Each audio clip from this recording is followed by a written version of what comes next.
I'm going to go ahead and Midrash Yom Kippur. I'm really excited about this one. I feel like there's a lot of insight that can be gained. There's a lot of things that people don't know, a lot of things people don't understand, et cetera, et cetera. So I'm really looking forward to getting started. To begin with, I think it is important that we establish some groundwork. So, number one, we will talk in terms of the counting of months versus the counting of years. Okay. Because there is definitely a school of people who believe that we should not be counting the year from the seventh month. And there's a school of people who believe we should. Okay. And both are technically right and both are technically wrong. Okay, so first and foremost, when the barley is aviv, or when it is in ear, ready to be harvested, at the beginning of the year when, or at the, I'm sorry, not the year, but the beginning of the spring, when that barley is ready to be harvested, they will check to they will watch for the new moon. They will check and see if it is actually ready. If it is, then that begins the counting of months. Okay, that begins the counting of months, and the reason for that is because of the agricultural beginning of harvests. It's the first harvest. Okay. Now that particular barley harvest, Aviv harvest, is actually the Passover. It's the Exodus out of Egypt and the people being delivered, right? And so there are a number of commandments and instructions that are given in terms of the in terms of the Passover that would give the impression that it is actually the beginning of the year. However, that's in and of itself would be a legitimate argument, except that is not when the jubilee is reckoned from. So a couple things that we need to do, some groundwork that we need to step into, is basically first to kind of ask the question, where do we get the reckoning of time, and specifically the reckoning of years or of days, of months, right? That kind of stuff.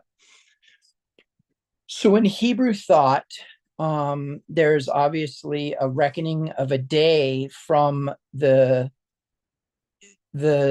sundown of the day before until the sundown of the day. Okay. So for example, if we were dealing with, say, the 10th of the seventh month, which is Yom Kippur, that's actually reckoned from the sundown of the 9th.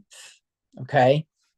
Now, there's a couple of things that are really, really important about this, but the biggest one being is that Yom Kippur is probably one of the single most neglected holidays in most every circle who acknowledges Yom Kippur, but even worse in circles who do not acknowledge. For example, Christianity does not acknowledge Yom Kippur.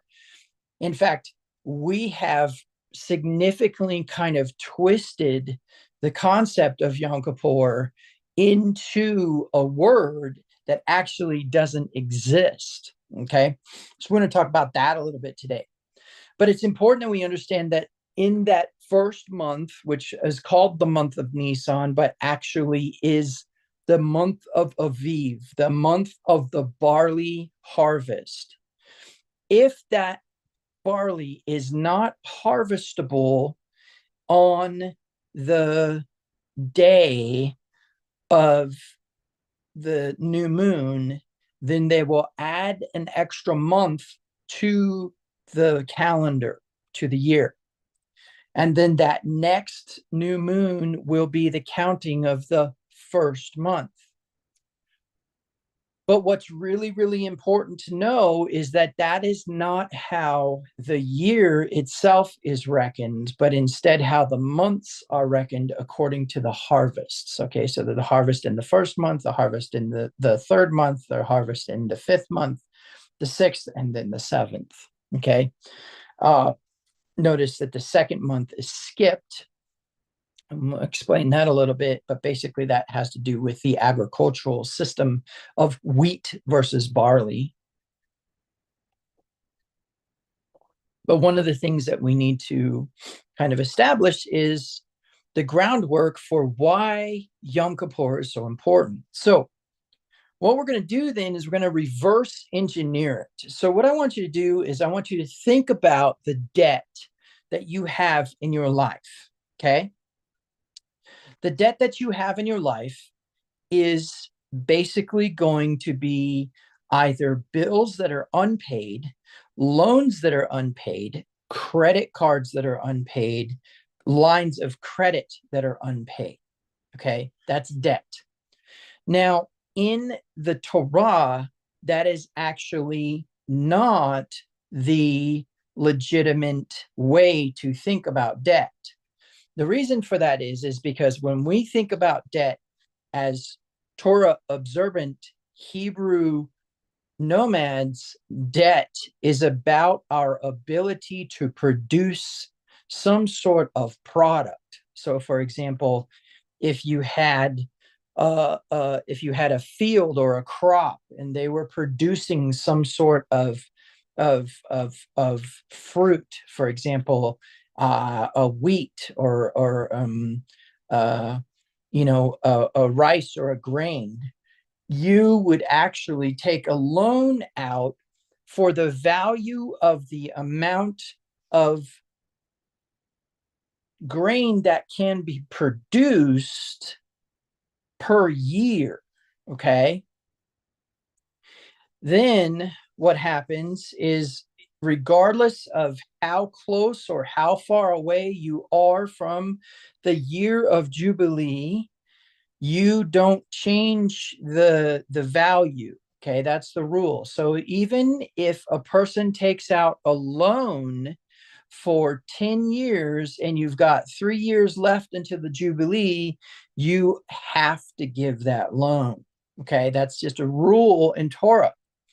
Now, the reason this is important is because in the year of Jubilee, all debts, all indentured services, all prisoners, except for those who are in the city of refuge, are to be released.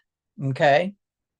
Now, a few things that are very important about this, but the biggest issue is that what this was supposed to do is offer a sovereignty of land ownership because of its grantor, right, to the beneficiary of a land trust in Hebrew thought back to the original beneficiary. So the way that I want you to think about this is that Yahweh has this land, right? And he gives this land to, and it's divided off into the different tribes of Israel, the tribe of Manasseh, Reuben, and Gad on one side. And then we have Dan, Naphtali, Zebulun, Asher, and the northern tribes of Israel up there, with Ephraim as being the kind of the northern section. And then we have Simeon, we have Judah, and we have Benjamin down towards the bottom. And so that covers all the sons of Israel, as it were. But then that land division occurs within the tribe itself to the tribal leaders who were present when they first invaded the land of Canaan. that system of family ownership of land could never actually be sold except on the account that it would be sold until Jubilee. So it's really interesting. You get into this idea that a person would be like, oh, you know what? I can farm that land and I can make a profit off of it. So I'm going to go buy it from the original beneficiary of the land trust, and they are going to sell it to me until Jubilees. Now, there's a number of things that are important about this. The first one is that the system of return of Jubilees would usually fall maybe twice during a person's lifetime. So it wasn't an opportunity that came along very often, but it was an opportunity to turn around and have a livelihood for some time during your life in which you would not be in debt. You would be a landowner and you would have an opportunity to create wealth for yourself. It's a very strange system to our thinking, to American Protestant Christians or American Reform or conservative Jews.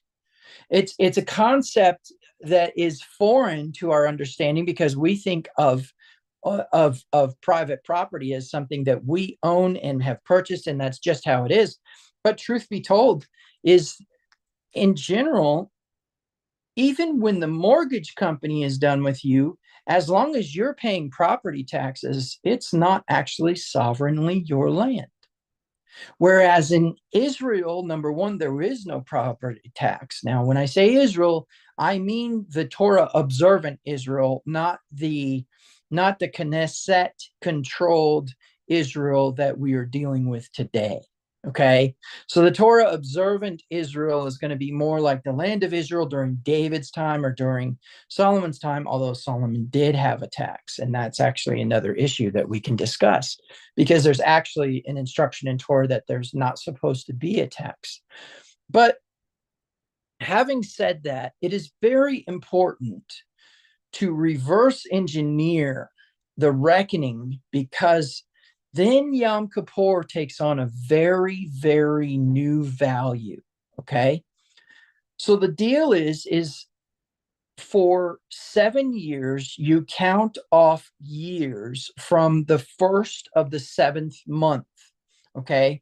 And for that first 6 years, you are allowed to buy and sell and get into debt or loan, and you are allowed to do wealth building and all of those things utilizing your land for crops or animals or whatever, right?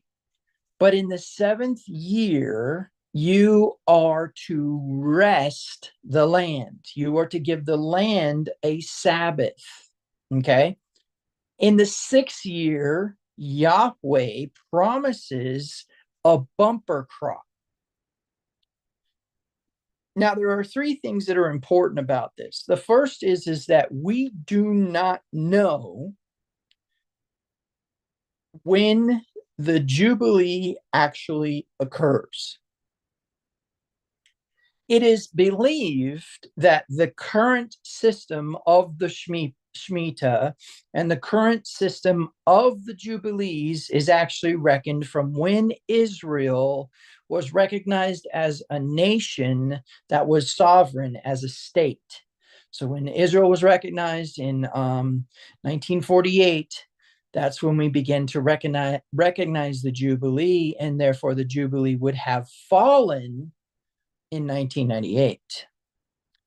Now, it is important when we think about this discussion that we understand that may not necessarily be the case. What we do know is that the Shemitah seems to be governed within the confines of that reckoning when it comes to systems of judgment that seem to have become present in the United States. Now, that's definitely for another discussion as to whether or not the United States is in covenant with God. And if they are they under the judgment of Torah? But one of the things that you need to know is that the Jubilee is reckoned from Yom Kippur. So you have the 7 years, right? You have the six. In the 6th year, there's a bumper crop, right? There's extra food. And that food is supposed to last until you plant again in the 8th year and you actually harvest again in the 9th. Now, what's interesting is when we start to reconcile all that out and we have this counting of months, or I'm sorry, these counting of years, there are 7 7-year periods called Shemitah, and there's 7 Shemitahs. Those 7-year periods are called the Shemitah, and there's 7 Shemitahs. And then the next year at Yom Kippur is Jubilees. So if we reverse engineer this, then we understand that a year should be reckoned from the sundown of the 9th day of the 7th month until the sundown of the 10th day of the 7th month to arrive at that 50th year on the money, right? Okay. So the reason why this is so important is because now we understand that Yom Kippur is the inauguration of the return, okay? The inauguration of the giving back or the returning of the land is Yom Kippur, but a very specific Yom Kippur, right? However, in mystical thought, each Yom Kippur is actually a reckoning of a very specific energy of the Jubilee, with the Jubilee being the grand return and blessing and all that. The Yom Kippur is a reckoning of certain energies that have to do with the counting of the years up until the Jubilee. For example, in the Shemitah year, we have the Shabbat, right? For example, in the 5th year of the counting of years is when you can actually harvest fruit off of a new orchard. In the 7th of the counting of years is when you actually have the fruit of an olive tree harvestable. Okay. And so it's important that in all of this, we understand that there are a reckoning of years that are based upon the mechanism of agriculture. Okay. So the reason why this is relevant is because then what we understand is that every year at Yom Kippur is the beginning of a new year. And here's why that's true. On the 1st of the 7th month, the books of the works of man are opened, and they are reviewed by those who are in judgment over us. We don't know who that is.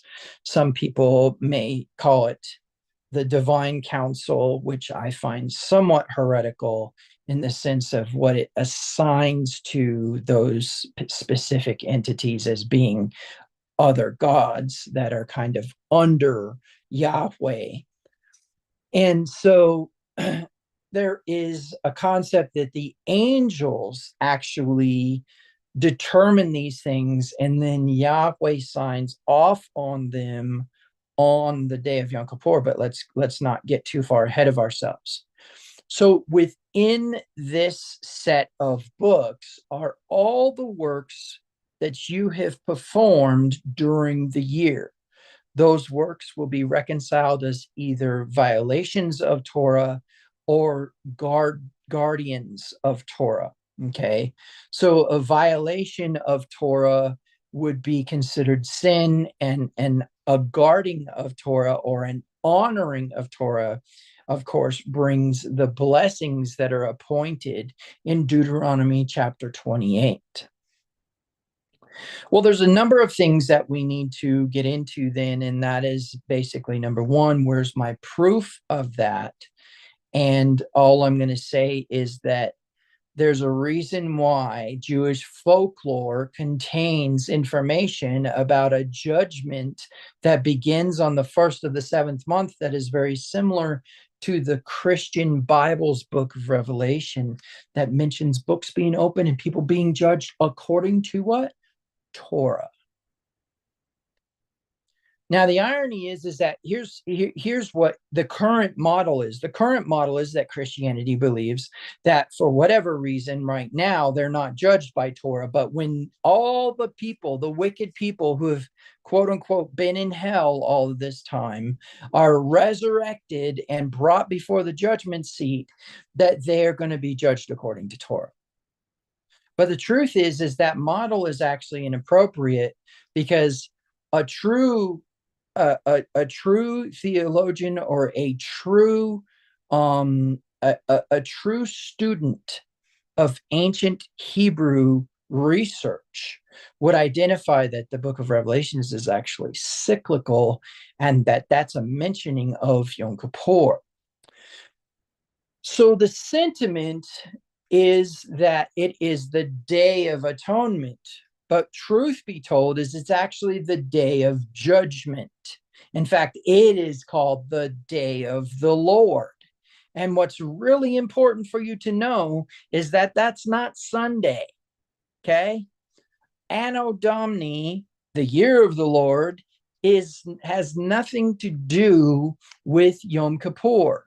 And furthermore, the day of the Lord, right, or Domingo, right, which is the Spanish word for Sunday, has nothing to do with Yom Kippur. But Yom Kippur is the day of the Lord. It is a time of judgment.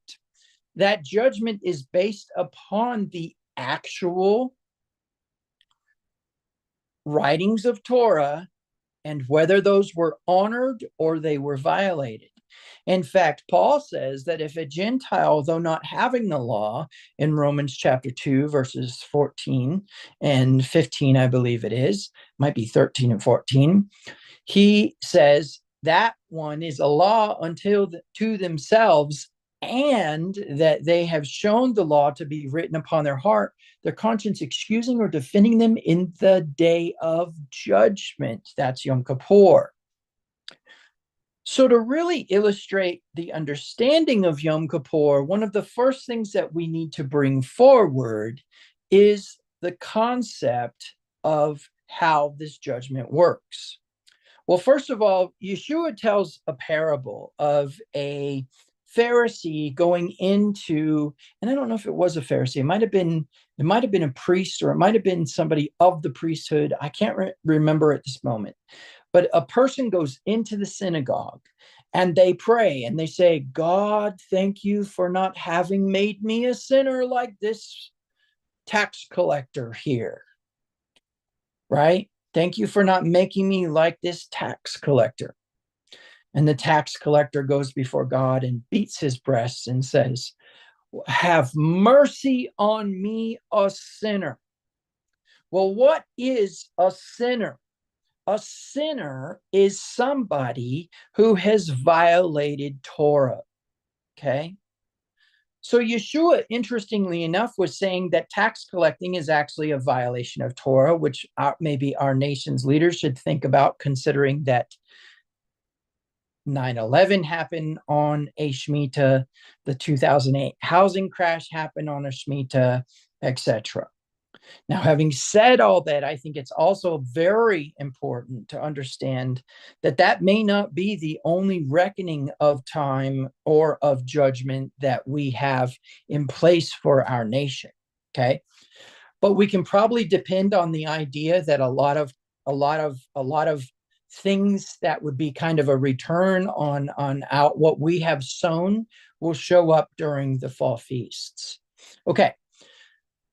So now the books are taken care of, they're reconciled. So if a person violated the Sabbath, then they have to have a Sabbath, they have to have the Sabbath take itself against them And perhaps maybe it's a day that you have to take off work because you're sick or something like that.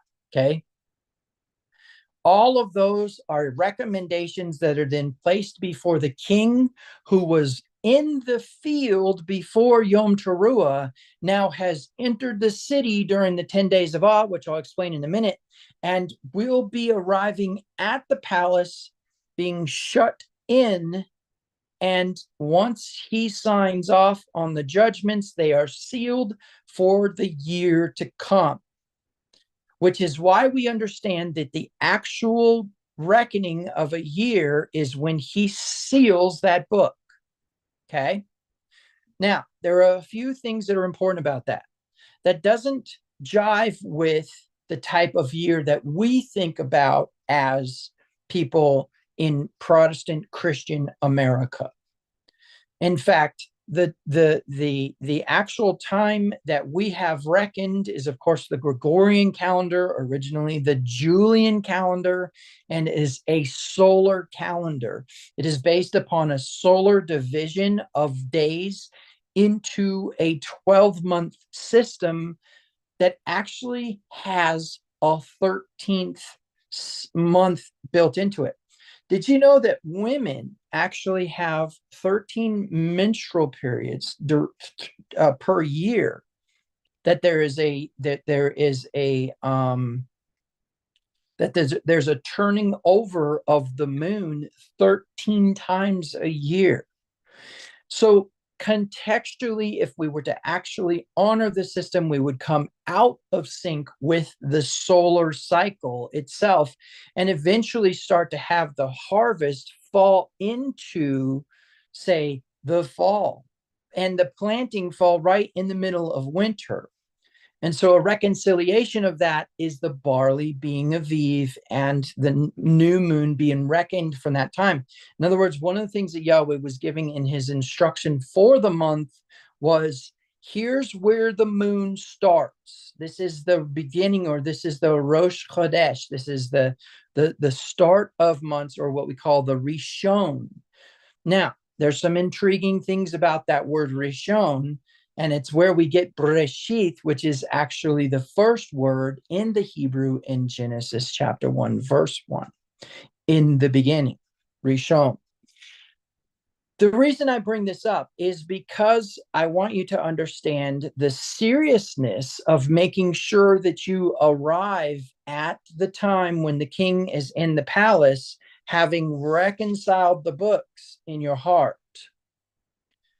The reason for this is because there's an indication in the Torah and also in Paul's writings that the system of judgment is based upon where your heart is at. In fact, Yahweh says that if you continue to be hostile towards me, I will add to your curses sevenfold, right? And so what starts as maybe 70 years turns into 7 times 70, right?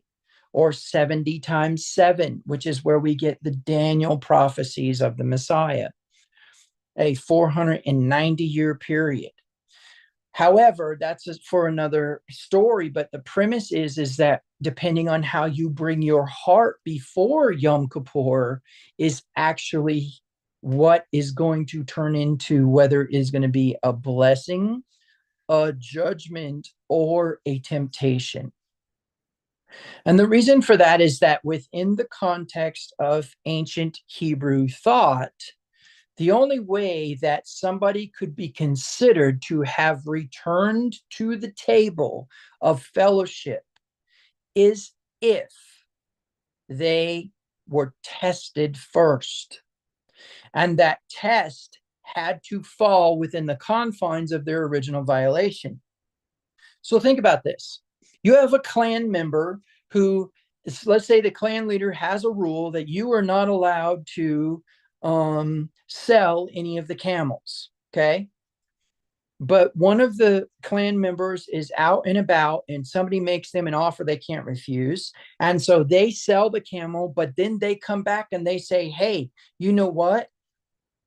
Somebody stole the camel, right? And then they pocket the money. So now it comes around to the time for there to be a reconciling of that. And now the clan leader says, I know you actually sold my camel, right? So, first and foremost, the way in which that person is to be reconciled is to what? Have to pay back a fifth, right? Actually, no, that's theft. So it just fall within doubling. They would have to double the amount that they had actually, the camel was worth. Okay. However, and this is important, they do not get to just come and sit at the table again. They have to be sent out with a camel again. And perhaps maybe they are sent out with a camel in poverty. Perhaps maybe it's something where they need the money. And so the clan leader sends them out poor with their camel. And if they don't sell the camel and they come back and they bring the camel back, then at Yom Kippur, the clan leader turns around and says, okay, here's your reward for being a faithful steward of what I have given you responsibility of. That's how you can think about Yom Kippur. So the premise is that you don't actually complete your system of repentance until you are tempted again. And it is a very context sensitive system. Like kind attracts like kind. We do not charge a person money for having broken a sexual immorality rule. That affects the body, and usually, depending on the sexual immorality, will result in death because it affects the body. Whereas if it's a financial issue, Torah says that you will affect their finance, you will affect their pocketbook. Now, a couple things that are really important about this to know is that this is not static. There's a lot of dynamic stuff here. And that's where the seat of Moses comes in. That's where case law or oral tradition comes in, where a judge makes a ruling and the rest of the judges stand behind it. And that's exactly how our system, our judicial system, operates today. It's very rare that a judge will challenge another judge's ruling, because what would happen? What would happen to the system if judges were just challenging each other all day long, right?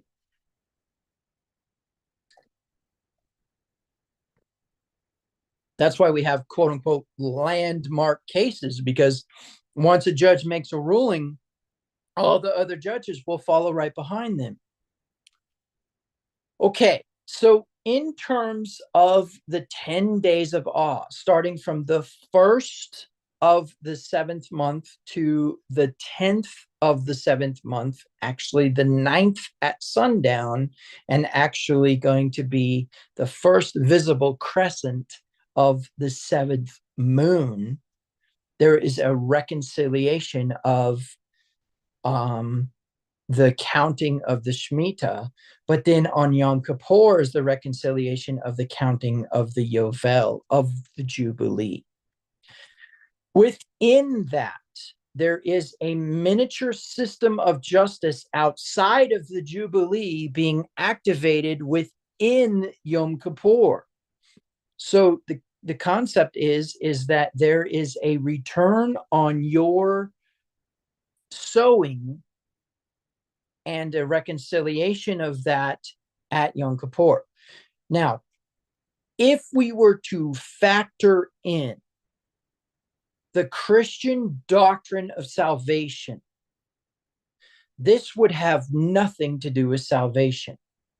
This has to do with your works, which is where we run into a problem, right?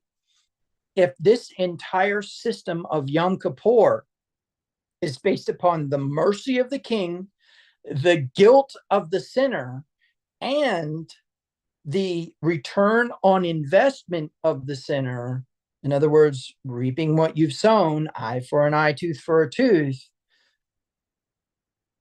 wallet for wallet, animal for animal, sexual deviancy, right? For a damage to the body. Sometimes it can be burning, sometimes it can be beatings. It just depends. Okay.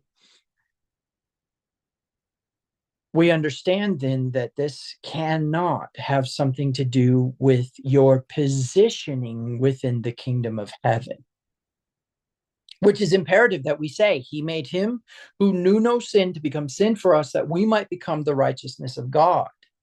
Now, there's an element of liberty to this, because built into the temptations is reward. Built into the violations is consequence, and built into the violations is repentance, which comes back as a temptation. You could actually end up in a cycle of sin for years to come because of Yom Kippur. What do I mean by that? Remember that verse that says, I, the Lord, am a jealous God, visiting the sins upon the children. I'm sorry, the sins of the fathers upon the children to the third and fourth generation. The visitation of sin is an actual temptation to commit the sin. Overcoming results in reward and blessing, according to Deuteronomy 28, where it says, if you keep my commandments, all these things shall follow. And then in Deuteronomy 28, verse 15, it says, if you don't keep my commandments, and then all the way to verse 68 is a bunch of curses. So when we look at the system, we think of the 10 days of awe as the opportunity to convince the angels or those who have opened the books of the works of man as being an opportunity to actually alter the course of your next year, regardless of your bad behavior.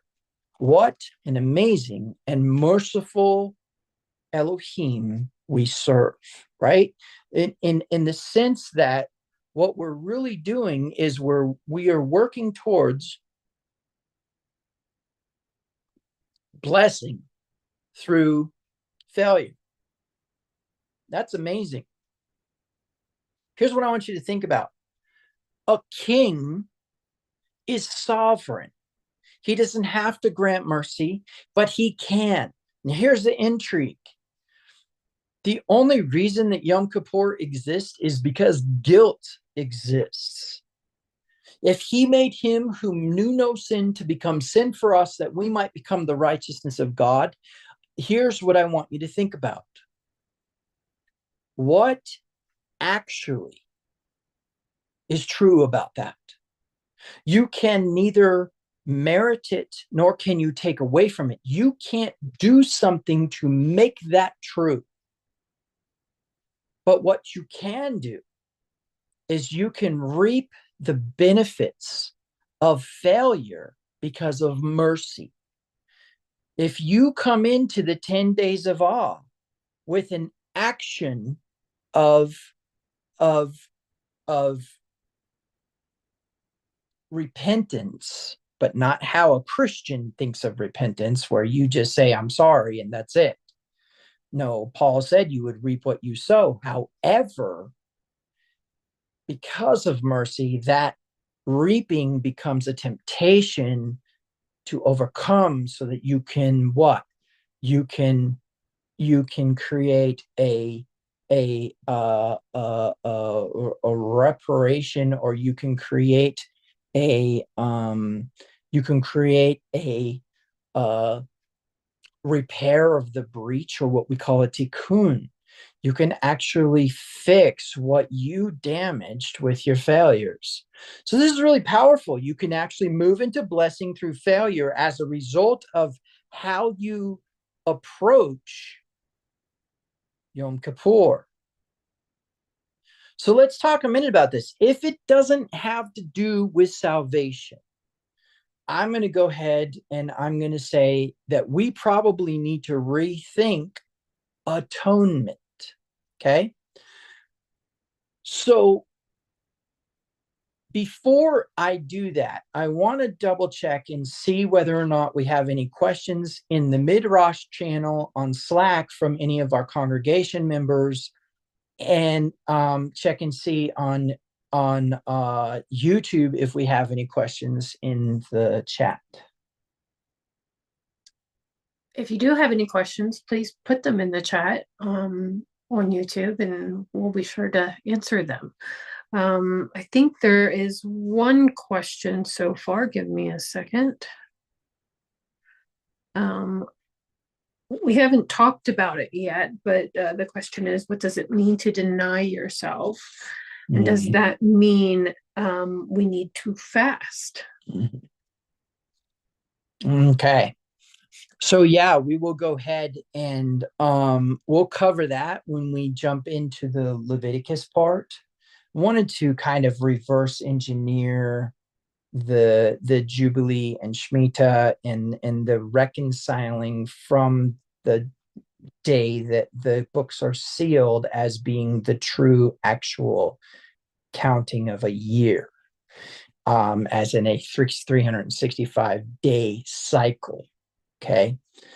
The reason for this is because what actually happens is where you repent from something that you have done that is a violation of the 248 positive commandments, thou shalt, that you didn't do, or the 365 commandments, thou shalt nots, that you did do.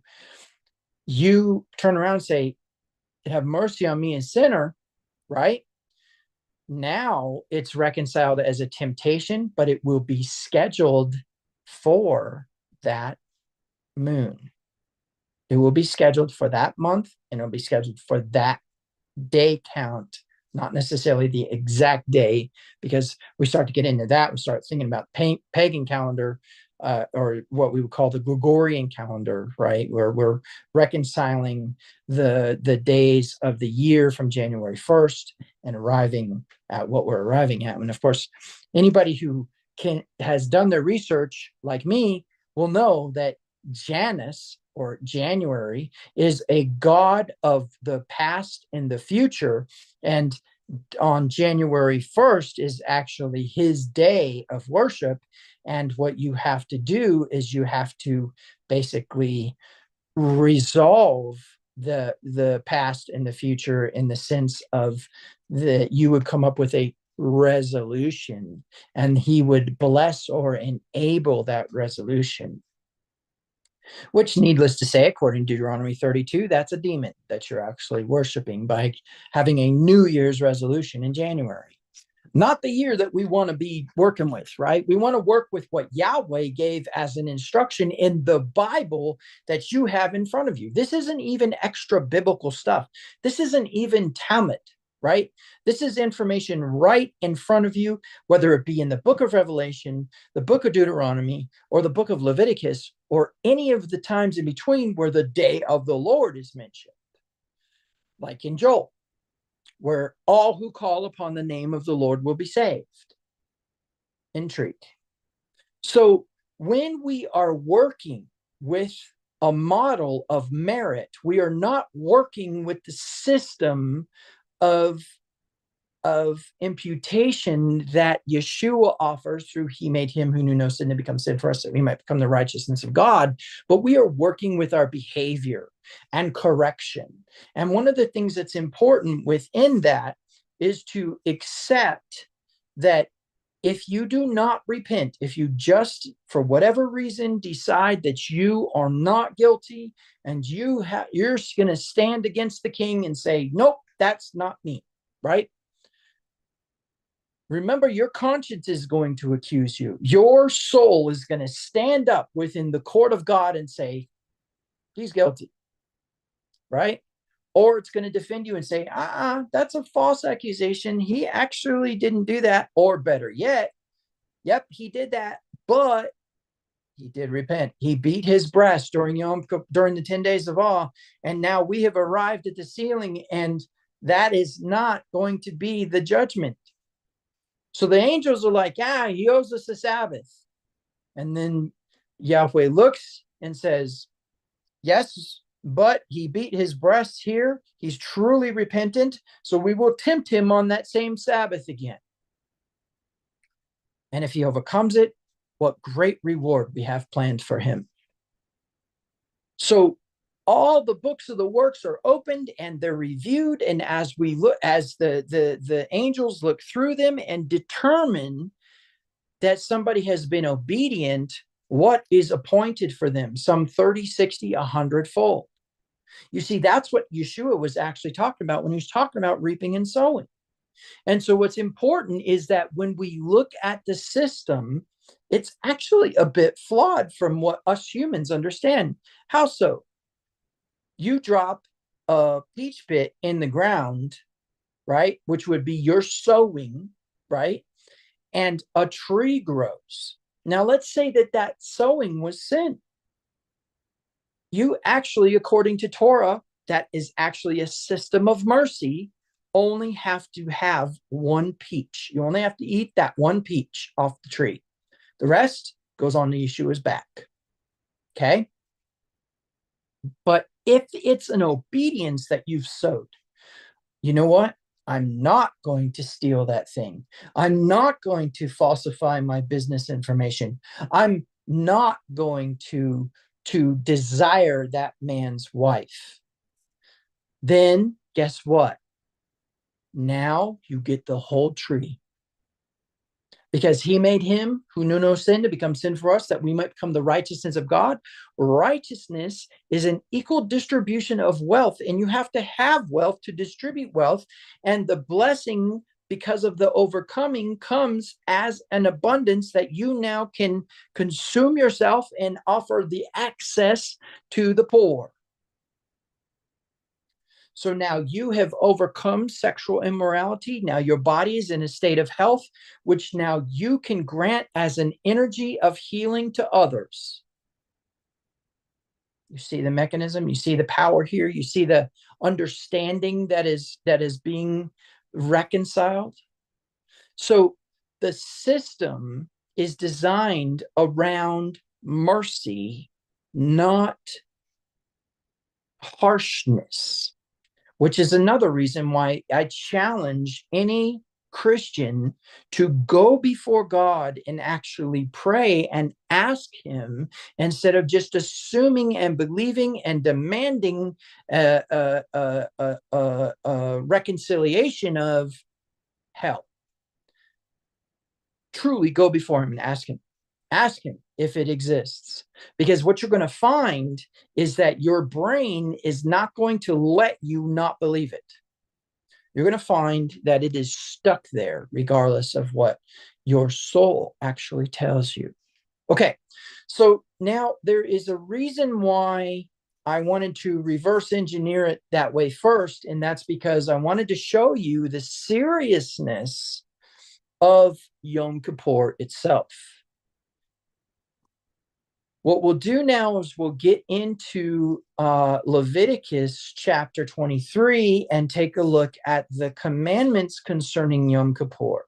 Then we can discuss a little bit about Azazel, okay? And we can discuss a little bit about the scapegoat, and we can discuss a little bit about the traditions of Yom Kippur. What is their purpose, and do they violate Torah, or should we be honoring them? Now, before I go any further into that, I want to check and see if there's any questions or discussions concerning that first part of the 10 days of awe. Not at this time. Not at this time. Okay. So then what we're going to look at next is going to be the actual commandment given in Torah concerning Yom Kippur. Before we do that, though, it is imperative that we address a very, very important issue that unfortunately unfolded early in Christianity and unfortunately gives the wrong impression about Yom Kippur, and that is the word atonement. Okay? So first of all, atone is not a word. It is not a verb. It doesn't mean to take away your sin. Okay? Atone is a very inappropriate contraction of the full word atonement. Atonement is actually at 1 mint. At 1 mint. Okay. It was not produced or coined by any Jew. It was not ever believed as a part of Yeshua's system of religion when he was in existence here on the earth. It was not produced as an information within Talmud. It was not produced as an information within Mishnah, which would have been the documentation from Yeshua's time. But instead is like a 7th century or maybe 6th century construct of the Catholic Church. Some sort of demonstration or allegory of becoming one with God. Now, I will gently put this out here. If you ever become one with God, you will cease to exist, because in his presence, nothing can exist. He actually has to dial back a part of himself in order for something to exist. Because if you are at the energy and the magnitude that he is, you are him, because he has no equal and no rival. Okay. Now, there's a few reasons why this is important, but the first one is to understand that at 1 mint is a Catholic heresy. It is not an ancient Hebrew nomadic understanding that Yeshua would have carried with him, that Shaul would have carried with him, Rav Shaul. The Pharisee would have not carried this. Okay. That's Paul, by the way, for those of you who believe that he actually changed his name to a Greek name. There is also no evidence that Peter, John, or James believed it, but instead, each of them gives some sort of expression of the covering of sin. The covering of sin. Now, there is another problem with the system of atonement, which is a belief that you could somehow become one with God. Because when we start to get into that thought process, there are versions of the Bible that give an indication that he cannot be part of corruption, that he can't actually be present within corruption, and only through incorruption or non-corruption are you able to actually be in commune with him. But it is important to understand you can never attain to that 100% light. There has to be a minimal 1%. I'm sorry, that 100% light. There has to be a minimum of at least 1% light or 1% darkness that keeps you as imperfect compared to perfect. Because if it's not, it's him, because he has no equal. That is a very important filter that you need to develop. If your God is the biggest God, you and I are friends. If your God has any form of equality with something else, we have a problem.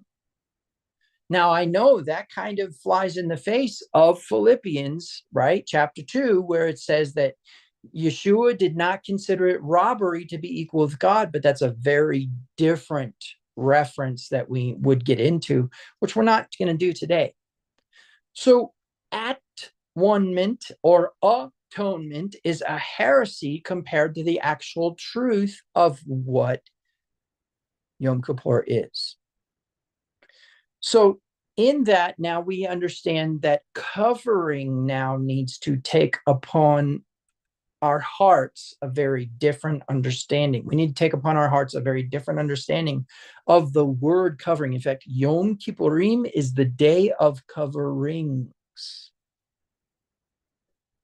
Now, you will recall from last Midrash that we actually had a reference to covering having to do with marriage, and that plays a role in this. But before we get into that, I want to look into the verses in Leviticus chapter 23. Are there any questions or comments about at one mint? No. Okay. Guys, don't forget to put your questions in the chat, okay? Yep. Okay. So I'm going to share my screen here. It's not the best way for me to be video switching, but it is something. Okay. And so we're going to go ahead and I'm going to get rid of this second column. And yeah, for now, I think we can use the NLT. If we need to jump into the Hebrew, we can, but generally speaking, we should be able to get what we need out of the actual verse itself.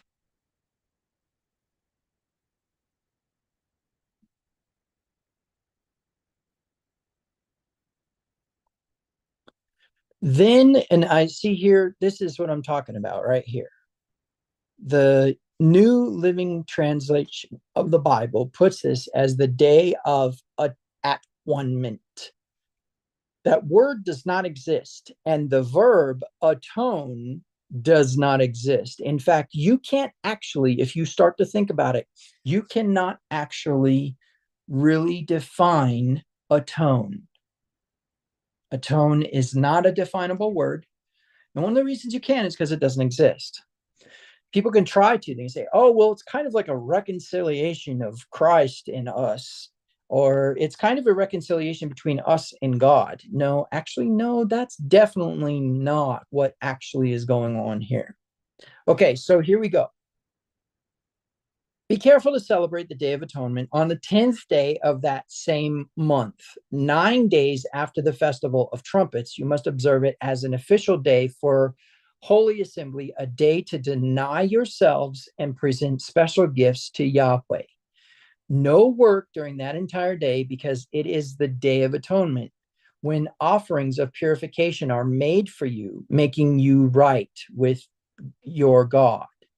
All who deny themselves that day will be cut off from, all who do not deny themselves that day will be cut off from God's people. And I will destroy anyone from among you who does work on that day. You must not do any work at all. This is a permanent law for you, and it must be observed from generation to generation wherever you live. This will be a Sabbath day of complete rest for you. On that day, you must deny yourselves. This day of rest will begin at sundown on the 9th day of the month and extend until sundown on the 10th day. Okay, so I'm just going to kind of do picture in picture here at the bottom, but one of the things that I want you to consider is the fact that it is repeated 3 times that you will do no work. It is a very serious thing when Torah repeats something 3 times. In fact, you very rarely get the trifecta, right? You very rarely get a 3-time repeat. 2 times, you might want to pay attention. 3 times, if you think this isn't serious, try it. Okay. Now, I wouldn't. right. And the second thing is that it's repeated twice that you must deny yourself. Now, I will tell you, for those who like that entertaining literary function of Hebrew literature that has the chiastic structures within them, go hunting for one in this verse set. I'm not going to point it out today, but I can tell you the access might shock you. Now, the next thing that we need to think about or talk about is denying yourselves. Now, there are a few reasons why this is important, but the most relevant element of this is that there is built into Jewish folklore and rabbinical literature fasting from sundown on the 9th day of the 7th month to sundown of the 10th day of the 7th month, a 24-hour fast. And within this fast, there was very specific rules, certain things that you were not allowed to do, certain things that you were not allowed to have, certain things that you were supposed to avoid and abstain from, including marital relations. Okay. So a denying of yourselves in this Talmudic sense is a denying of all of the hungers. Okay. So if you begin to list all of the desires of man, you will understand that on this day you will deny them all. Now, there's a number of reasons why this is true, but we want to get into something called the resurrection, and I'm going to explain that in a minute. When we are talking about Yom Kippur, it is synonymous with fasting. It is synonymous with wearing white clothes. It is synonymous with a belief that your sins are covered after the day of Yom Kippur if you make the confessions and you make the acknowledgement of your sin. Now, one of the things that Judaism has done in their process of tradition is they have created a mechanism based upon what Torah appears to say, which is that no one person should be singled out on Yom Kippur.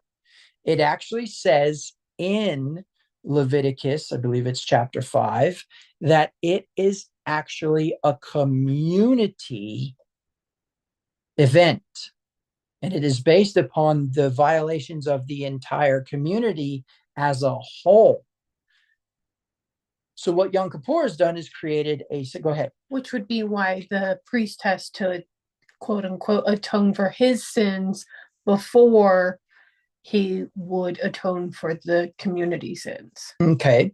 So yes, this is true. Now, one of the things that is important here, there's a number of things important that I want to point out. So the first thing, let me go ahead and turn off this share real quick. The first thing, it didn't pop up that, there it goes. Go ahead. Sorry. Okay. So the first thing that we need to get into is corporate collective conscience. Okay. So a couple things that we need to unpack here. The first is the idea that a group of people in a state of behavior actually count as an entire persona of behavior. That is an ancient Hebrew understanding. The clan was one unit, one family, one name. Okay.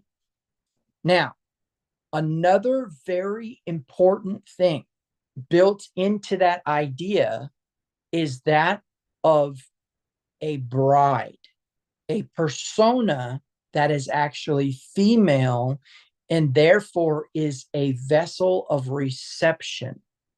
Okay. A bride receives the cup and takes of the cup at the betrothal in order to acknowledge that she agrees with the proposed terms of the covenant. A number of things that are very important concerning this. First and foremost is that means we have built into Yom Kippur a wedding feast step. Okay. And we also have built into Yom Kippur a royal edict. We also have built into Yom Kippur war. We also have built into Yom Kippur a system of return. Okay. So when we are looking at this, the first thing we need to ask is there anywhere in the Torah that teaches us that a corporate collective consciousness actually has power? The answer is yes. And it's specifically in Genesis 11 when it talks about the Tower of Babel. Yahweh comes down, looks at the city in whatever form he came down, and he says, they are all one. Now, and this is what they begin to do. That was important. And this is what they begin to do. Now, nothing will be impossible for them. Therefore, let us go down and confound their languages, and then they will be scattered. Undo the corporate collective conscience. However, we see in the book of Revelation this same city, this same allegorical people, because you guys know the book of Revelation is nothing but symbols. There is actually no literal Peshat writing in the book of Revelation. Everything represents something else. The book of Revelation is actually a concealment. That's why it's called the apocalypse. What does apocalypse mean? To uncover, to peel back the cover and look, right? That's what apocalypsis means. Okay. And so when we are looking at that whole process, we need to realize that there's a reason why there is a war and a wedding feast follows. The war is against the malevolent corporate collective consciousness that I like to call the false bride, who has drawn the gaze of Yahweh, appearing to be like him, appearing to be his bride, when she is deceptive, a liar. And Yeshua will say, depart from me, I never knew you, you Torahless person. Now, notice it doesn't say brides. It is a unity. It is an echadness of humans in a corporate collective connection. So where would this come into play and be important for Yom Kippur is actually the concept or the context of covering. Let me show you that real quick.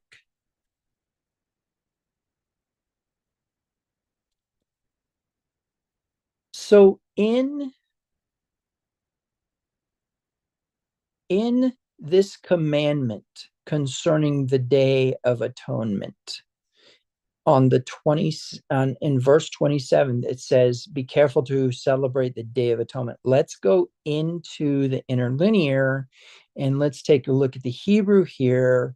And very specifically, what we were looking for is anything that would indicate that it is atonement.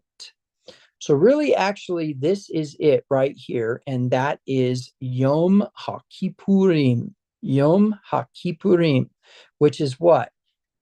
Day of the coverings. Okay. We have the definite article here, right? Which is a particle of speech in Hebrew. Ha means the, okay? Which means that it is an actual important thing and not a generalized thing. Next, we have Kippurim, which is going to come from our root word Kippur, which is mentioned as atonement. First of all, it is only used 8 times in all of the King James Version of the Bible, right? But more importantly, it's also important to understand that it is actually to cover, okay? This purge, make atonement, reconcile, cover over with pitch. Yeah, let's just make this clear. There is no purging of sin, okay? There is nothing where sin actually gets purged or removed from the books of the works, but instead is laid upon the back of Yeshua. Now, we'll get more into this, but the premise is that all these things that you see where it says reconcile or forgive or purge away, all that, go in and actually read their context and see what it would mean to cover something, okay? All right. So here's how I want you to think about this system. Number one, when we talk about coverings, there's a number of things that we need to get into necessarily. By the way, this word Kippur, which is where you get Yom Kippur, right? That's what Christians call it, Yom Kippur. Is it also where we get the kippah? It is very similar, yes. But Kippur is actually, because yeah, kippah is a covering. Kippur is actually never going to appear in the Bible by itself, but will always be in the plural. Okay. And it will always be referencing this day. So when we go into the usages down here, it's talking about the day for atonement, or I'm sorry, not this day, but the idea of atonement, right? And so the way that I want you to think about it is that it is going to be some sort of quote unquote covering, right? A covering throughout. And as you look through these verses, let me get me out of the way here. As you look through these verses, you'll notice that these quote unquote atonements are always about a sin quote unquote offering. Okay. Now, there is something that we need to address. Okay.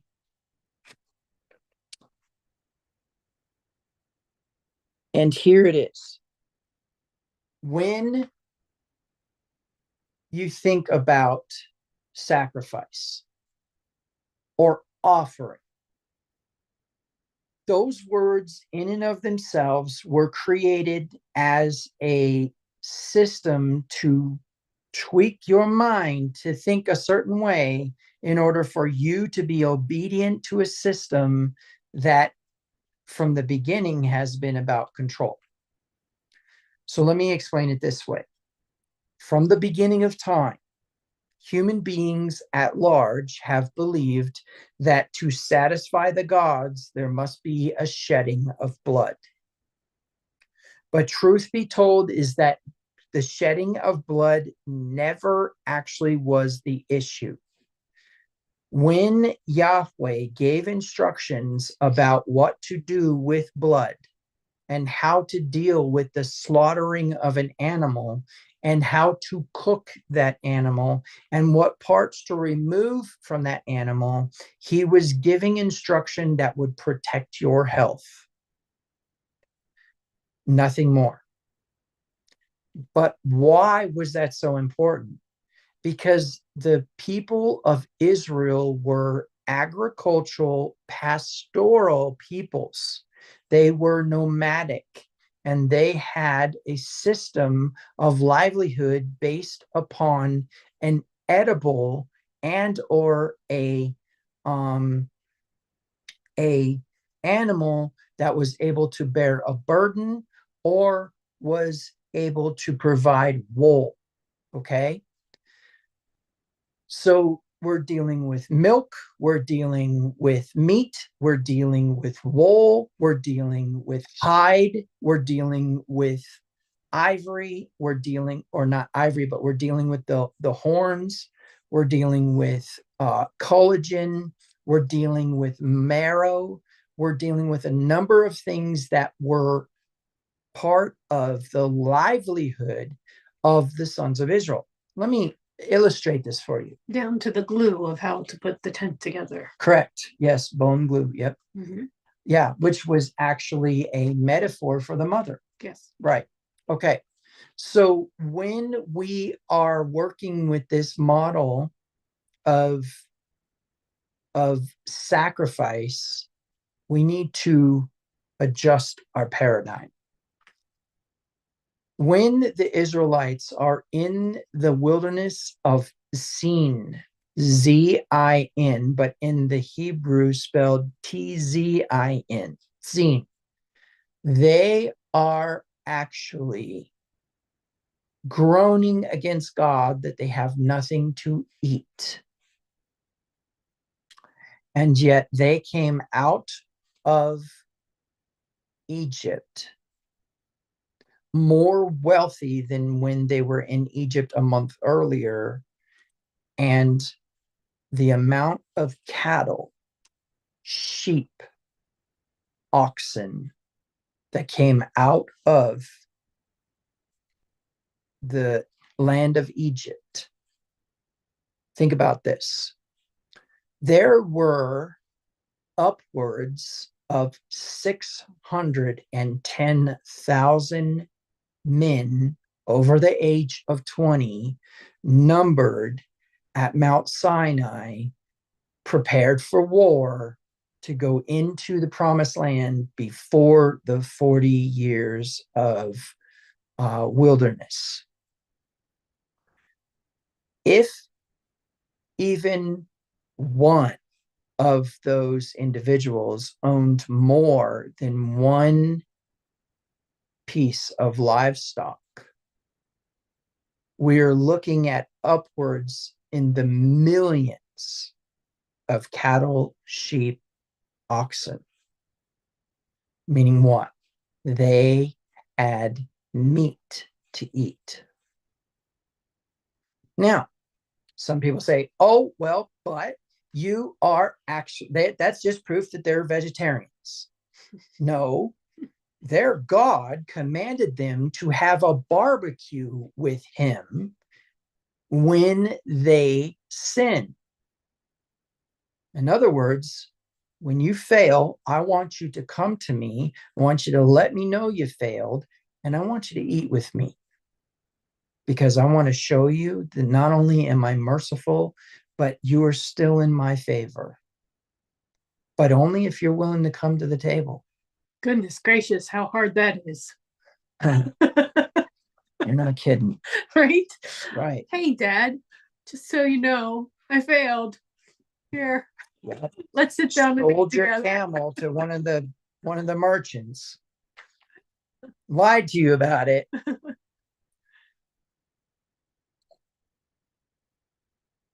So when it gives us the instruction that we are supposed to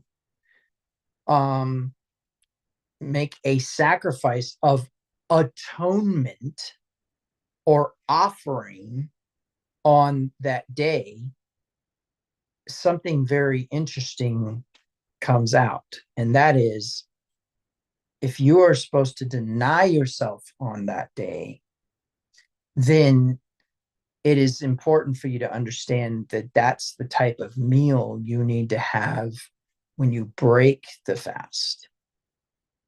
Somebody say, oh, no, that's impossible. It had to have been completely destroyed, right? Because of Azazel and all that. Well, we'll get into that. Okay, we will. We'll get into that. But it is very important that we really nail down an understanding concerning the fact that they actually did have food when they said, who will give us food to eat? But it was their livelihood. They were agricultural, and therefore they were going to what? Be eating their money. And so their complaint was not that there wasn't food, but there wasn't food that was going to make them poor, right? Which really begs the question, why did Yahweh give them any bread? I will tell you why. Because they were to become the righteousness of God. They were to become wealthy and distribute that wealth to the poor. And when we get into the concept that Torah is actually gold, right? Wisdom is worth more than gold. Then we understand that Torah is actually part of the equal distribution that's supposed to be occurring as its abundance comes to us. Okay, so where do the Jews get the idea that they need to fast? Well, because that word in the Hebrew is actually a word used for fasting when we get into Jonah with Nineveh, when we get into Isaiah in denying yourself food, it is that word. And so the the Jews concluded that you needed to fast for those 24 hours. But it is so much more than just food. It is every hunger that you know needs to be denied during that time. And I'm going to explain to you why. So when I said that the Hebrews were an agricultural people, what they believed is that if you had a full belly, you were alive. But if you did not have a full belly, then you were considered dead. The land was considered dead if it didn't have food. You were considered dead if you did not have livestock that you could eat. You were considered a good host if you fed those who you granted hospitality to, because that meant you resurrected them from death. Even your enemy was to be allowed in the camp under supervision and given food, because you would not let anybody be in a state of death. So here is Yahweh speaking to an ancient Hebrew nomadic people. They understood nomadic lifestyle from their ancestors, Abraham, Isaac, and Jacob, who refused to be part of the city-state systems, but instead showed the city-state systems that they could survive, thrive, and overtake the GDP of their specific clans versus the city-states. That's why Abimelech asks Isaac to make a covenant with him, because he's scared of how much wealth he actually has. Okay, so when we are thinking about life and death in that sense, now you go without food, what are you simulating? You're simulating the same thing as your baptism, right? You're simulating the same system of mikvah, where you go into a state of death and you rise in newness of life. And so as we go into Yom Kippur, we go into a state of death dependent upon the king to grant us resurrection. The fact that you have a offering on the table at the end of that day to consume is proof that it is actually his provision and therefore his resurrection. Oh, but it gets worse, doesn't it? Because now we need to go back to sin. We need to talk about sin. Anybody who needs to understand the reward and consequence of Torah need only read Deuteronomy 28, and very specifically 15 through 68. 15 through 68 talks about you not being the head, but being the tail. It talks about cursed will be your kneading bowl. Cursed will be this thing. Cursed will be your crops. Okay. All of those curses are a result of the disobedience of Torah. So what we call this is the state of lack and decrease, or death. Moses in chapter 30 of Deuteronomy says, I call heaven and earth as witness against you today.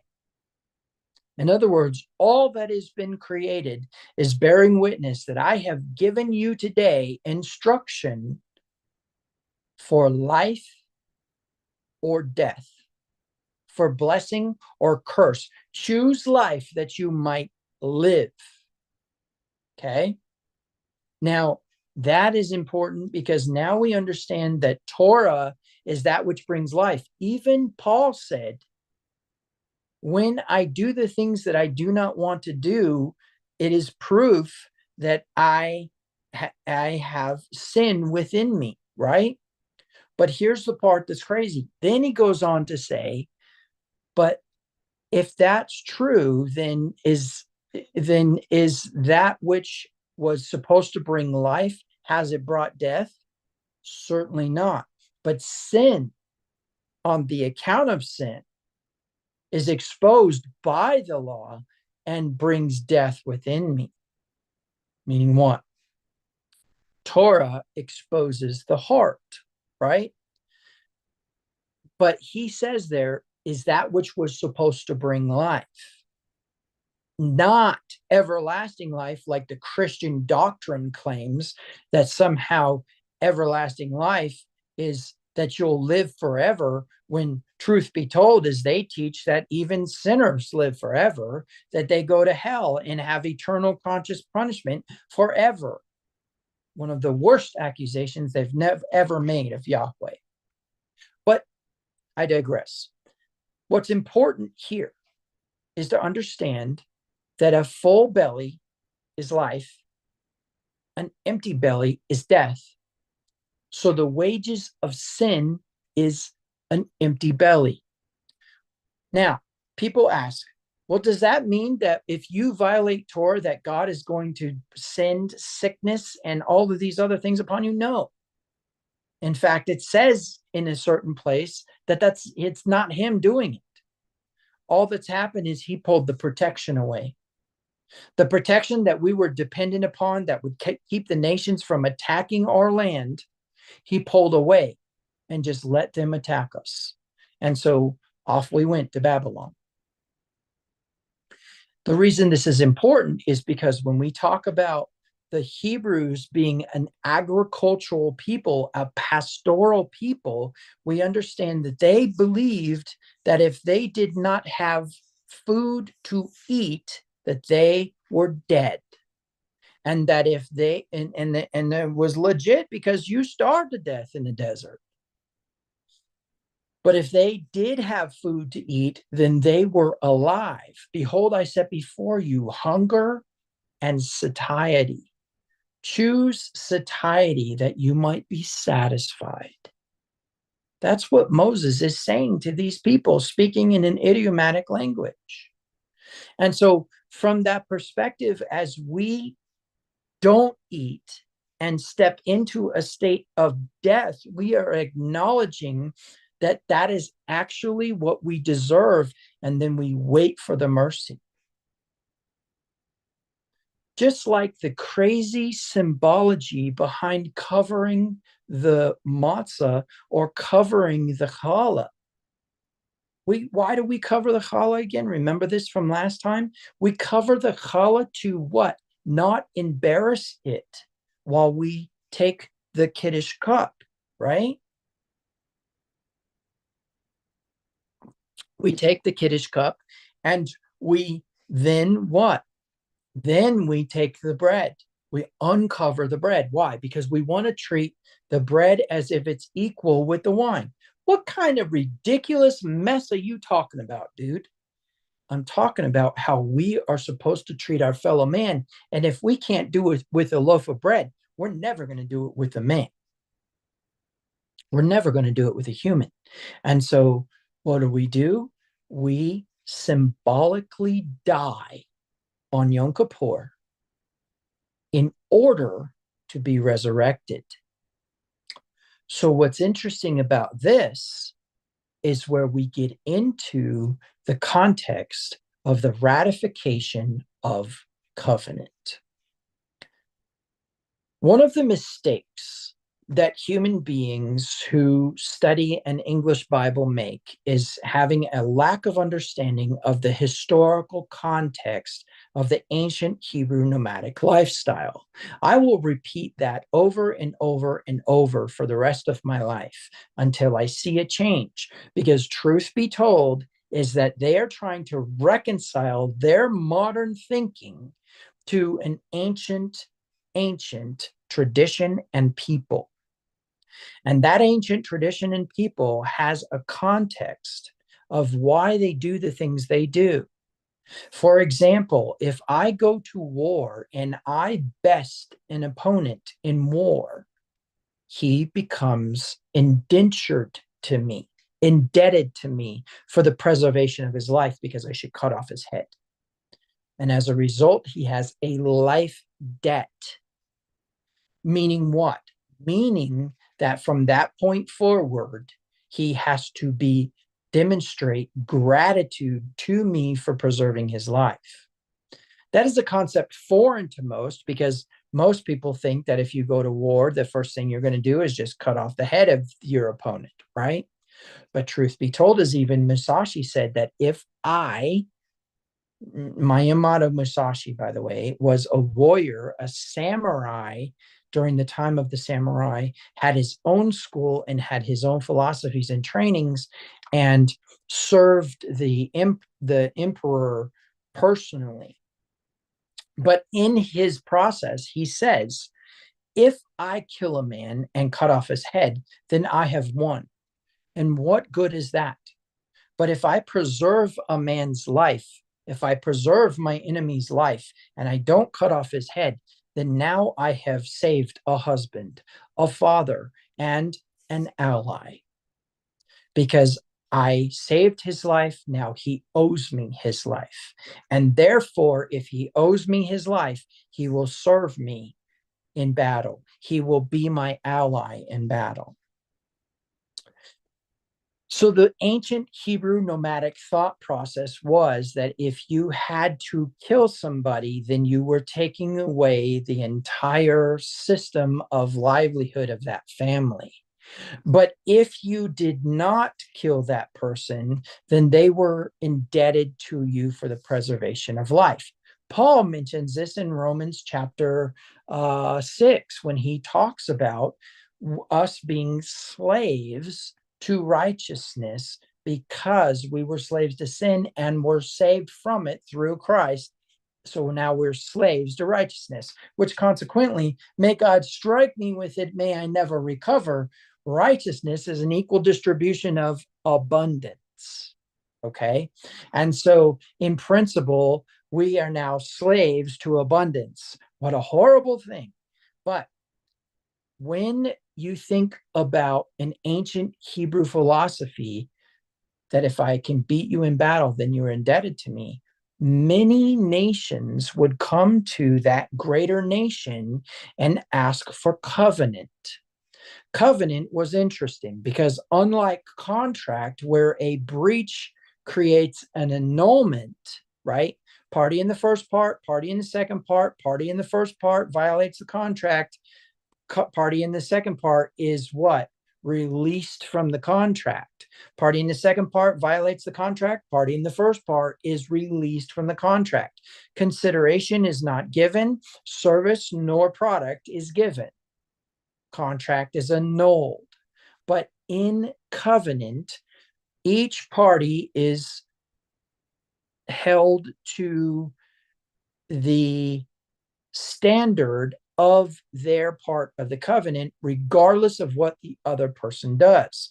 Where this made this good is that what you could have is you could have somebody maintaining covenant and another person not maintaining covenant, and the blessing of that covenant still fall upon them because they were sevening themselves. They were taking an oath 7 times. In fact, the number 7 doesn't even mean 7, it means oath in Hebrew. They were oathing themselves into it. And it says, where Yahweh could swear by no other. Why? Because covenant always was sworn by the highest authority, right? Where Yahweh could swear by no other, he swore by himself. I, Yahweh, will do this thing, right? In the name of Yahweh, I will do this thing. And so covenant is about the connection between the two. So now what we have is we have the covenant where my land will be your land, my people will be your people, my weapons will be your weapons. They actually exchange each other's weapons, right? And they cut a they cut a animal in half, place it on a hill, and let the blood trickle down into a pool. And they go and they stand with their feet in that pool as to say, we are of the same blood. Now, what's interesting is the word for making a covenant is the word kathav, which means, I'm sorry, not kathav. I can't remember it right now, but it means to cut covenant.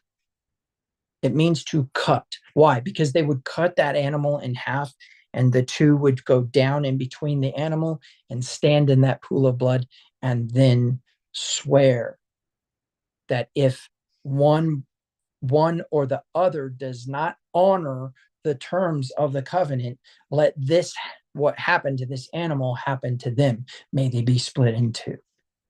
Right? Okay, so now the reason why this is important is because you need to know that that has nothing to do with Yom Kippur.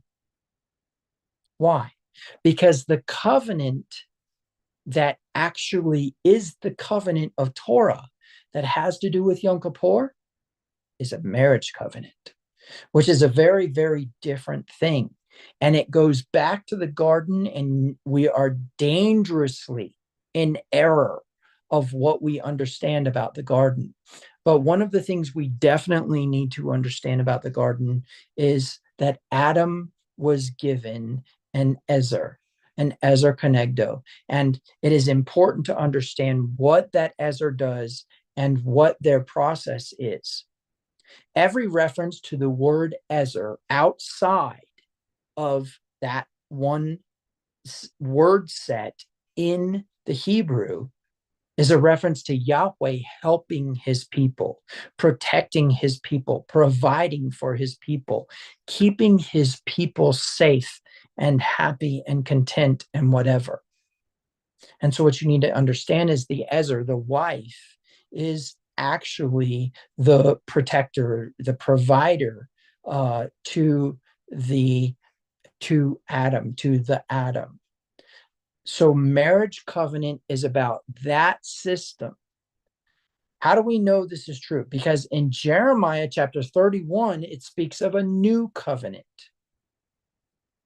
He says, behold, the times, or behold, the days are coming.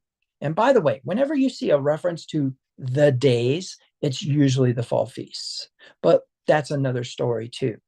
Behold, the days are coming, says the Lord, when I will make a new covenant with the house of Israel and the house of Judah. Side note, does it say the house of the Gentiles anywhere in that list? No, it does not.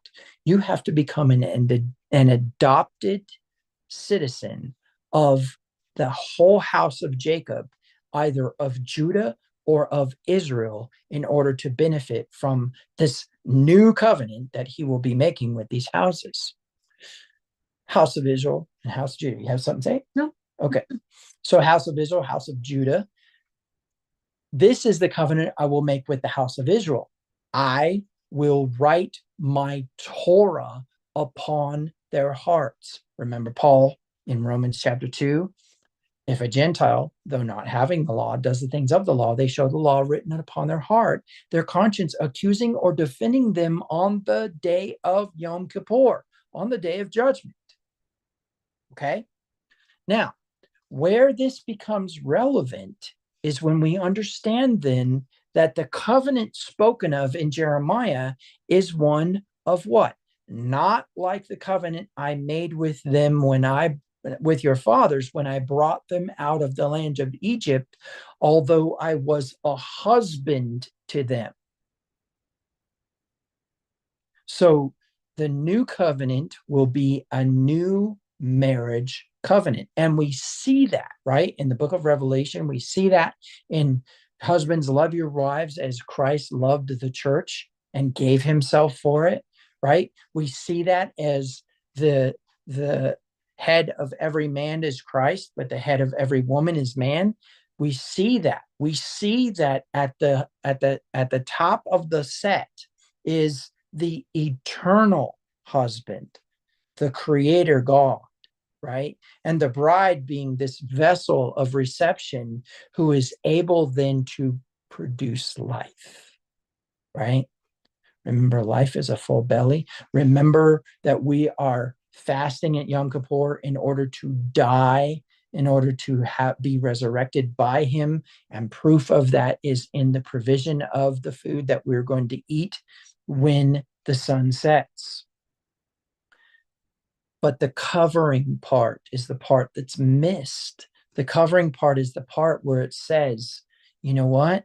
I am going to take this woman as my bride. I'm going to accept her. There are three steps within the Hebrew wedding. There is what we call the shidukin, which is the matchmaking. Then we have after that the eresin, which is the betrothal, and then we have what's called the nizusin, which is the ratification of the covenant, where the covenant is sealed. It's checked to see whether there's a get, which I'll explain in a minute. And then it is checked to make sure that the ketubah is properly written and that it contains the provisions for the bride as agreed in the betrothal, and that the one that she agreed to by drinking the cup at the betrothal, which is the eresin. What day of the year is the ratification of that covenant? Yom Kippur, the day of coverings. Why do I say that? Because where people would think that that word coverings means individuals, it is actually magnitude and not quantity. You see, in the Hebrew language, oftentimes when you want to show the magnitude of something, you show it in a plural sense. In fact, the word revolve itself, right, which is the Hebrew word to increase, has a cyclical repetition to its process of increasing over and over and over again. So when I say toda rava, when I say many thanks, what I'm actually saying is, may the praise be upon you increasingly, cyclical. Okay. And so when we see the word Elohim, right, we instantly want to assign that to some heretical pagan doctrine of the Trinity, when truth be told, it is the magnitude of El, and specifically of Eloah, which consequently that word Eloah comes from Ella, which means to what? To oath, an oath taker. So Eloah is the singular of Elohim, which means what? Yahweh Elohim is an oath maker, a covenant maker. And consequently, when you look into the ancient pictographic Hebrew of the name Yahweh, it means to observe or to do an established existence of observation. Meaning what? That it is literally the oath keeper. So you have the oath maker and the oath keeper contained within Yahweh Elohim, or the Lord God. So the relevance is that now we come into Yom Kippur, and on the day of atonement, what's really happening is the marriage is being publicly declared as final. However, what is given on that day, along with the the day of the covering, which is the day when the bride and the groom go under the chuppah and say their vows, as if to say that she is being brought into and he is coming into a new house or a new dwelling or a new mishkan, right? A new tabernacle. People don't realize that a sukkah is built in order for a Hebrew wedding to occur. Now, where this becomes very important is where we get into the concept of Yom Kippur as a day of covering, as being the ratification of the covenant of marriage between his people and him. And where we get into the idea where mercy actually becomes a very powerful element, because truth be told, is you've been violating the covenant the whole year. Now, the intrigue comes in this secret right here. In a Hebrew wedding, the bride is given a get.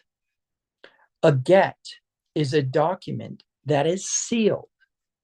And as to how many seals it has is definitely a historical question. Some have been found to contain 3 to 5 seals. Okay. Either way, it is sealed by witnesses to the ketuvah. Because why? Because the bride's father, the groom's father, and the shadchan or the matchmaker have to seal the document. What is it? It is the certificate of divorce. However, it's not what you think it is. What it actually is a document that says that if anything happens to that person in battle, that the wife gets the inheritance.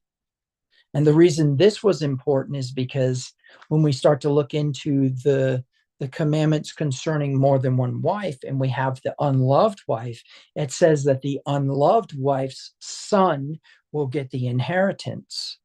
When? When he passes. And so from that, we understand that what's really going on there is a provision. Now, usually there was money put away into escrow that if he ever died while he was in battle, she would have that money.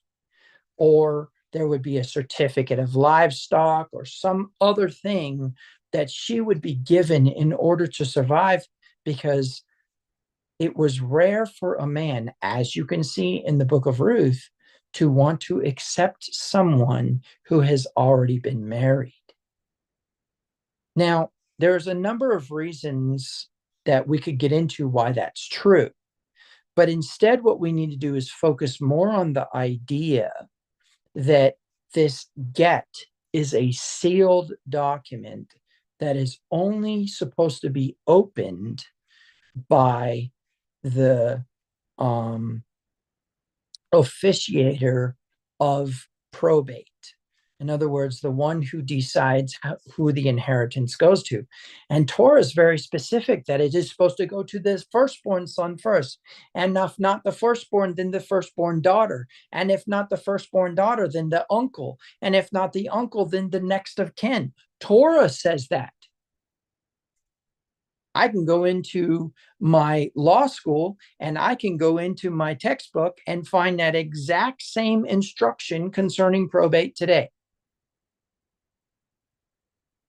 So the importance is in the what the actual divorce document says. But the reason I bring it up is because that document is ratified at Yom Kippur as well, which should tell you something about a certain sealed document at the end of your Bible. Okay, so now we understand that there is a wedding feast, there is a wedding step, designed around Yom Kippur that has to do with the bride of Yahweh, a bride that had the first covenant was broken and now he is ratifying again. So what's interesting is when we get into the context of the king granting mercy, which we could look at from Esther's perspective, where she actually has no merit to stand in the court, right? Yet she is offered the scepter. And the context is that she comes before the king with what? No proof of merit, right? She has violated the covenant. And what he does is he brings her back into the sukkah after his decision, which is where Sukkot comes in, which we will have to midrash at another time. Now, I know there's been some questions. Yes? A few. Okay. Um, why do we need to be careful? In the first verses that you read, it said to be careful to do these things. Mm-hmm. So I think number one, Torah has a tendency in its contextual system to omit things in order for you to realize what's important and to add things that are extremely important. It is believed that Yom Kippur is the day that Adam ate the fruit, and that everything from Adam until now has been counted in jubilees. And it is important to understand that those jubilees will end with a jubilee, a final jubilee, which means Yom Kippur is the beginning and the end of time. If that be true, then it would probably be important that we always hold Yom Kippur as if it is the last one that we will ever have. Does that make sense? Okay. Yes. The next question is, what are the special gifts? More than just an offering, what are the special gifts? There's a reference to special gifts. Mm-hmm. Okay. Let's go take a look.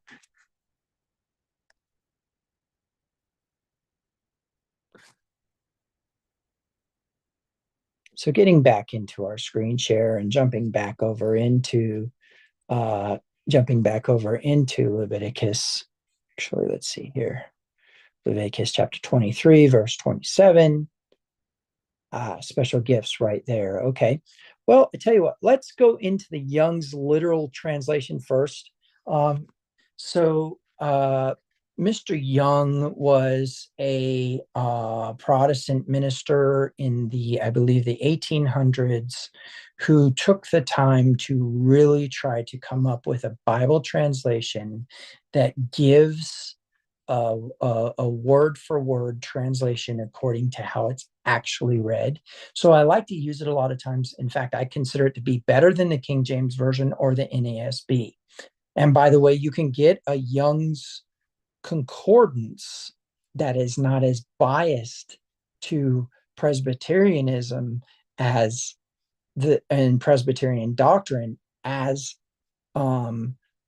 James Strong, who was, of course, a Presbyterian. Okay, so having said that, let's take a look here. On the 10th of the 7th month is a day of atonements.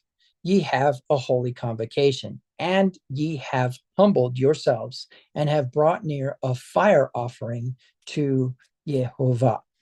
Okay, so let's take a look here. Let's go back to the NLT and see where our special gifts are at. A day to deny yourselves, right? To fast or similarly, and present special gifts to Yahweh. Okay, so let's talk about that. Yes, that is actually a really good one, because that offering, that specific offering by fire, is going to be this Hebrew word right here, ishet. Ishet. Okay. And it is a burnt offering, an offering made by fire. Okay. Used 65 times. That's a pretty significant amount of times. So we're not too far off on the actual reference here. But what we need to do is take a look then at this right here, which is fire, from the word Aish.